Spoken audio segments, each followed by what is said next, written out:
Hi, this is Bradley Bush. Today we're going to talk about continuity of trig functions. So let's look specifically at cosecant.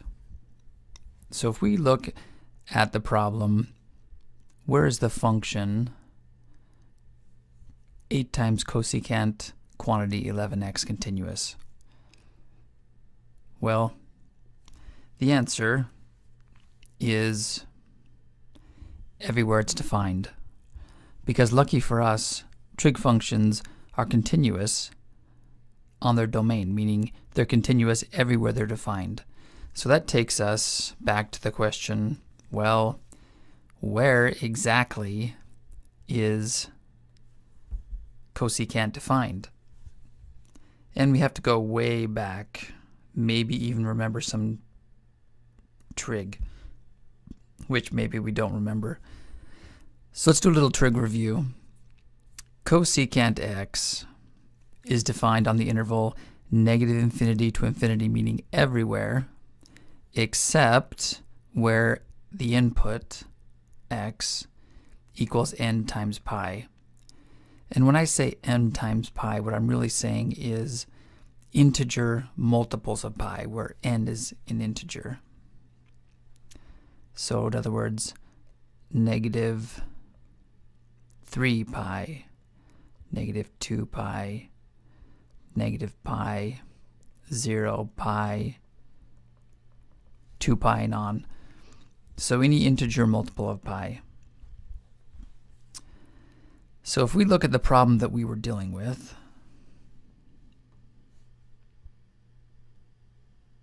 this one right here, 8 cosecant of 11x, it looks a little bit different than just normal cosecant x. The 8 in front is called the amplitude. The amplitude just makes, if we look at the graph of this, all the amplitude does is make the function start up higher and lower. So the green function here is 8 cosecant x. And the blue function here is just plain cosecant.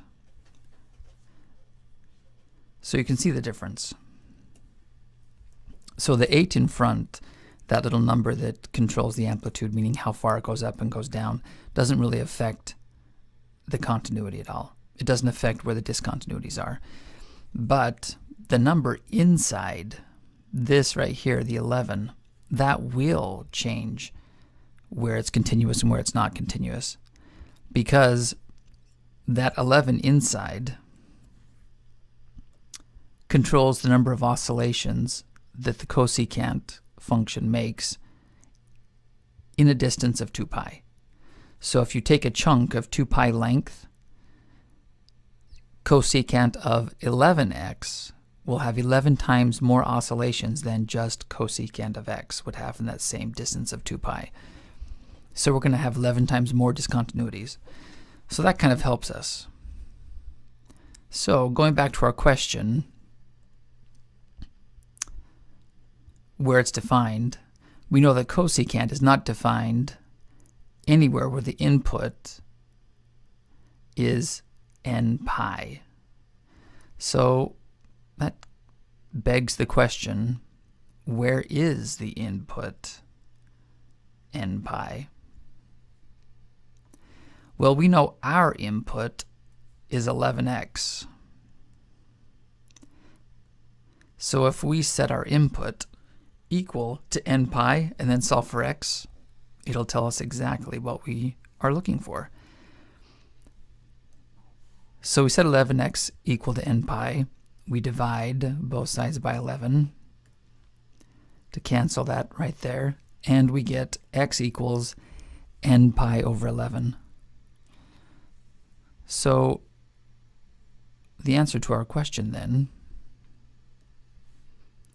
the function 8 times cosecant 11x is defined and therefore continuous on the interval -infinity to infinity, or in other words, everywhere, except where x is equal to n pi over 11. Hope this was helpful. If you'd like, leave a comment or like the video. Thanks.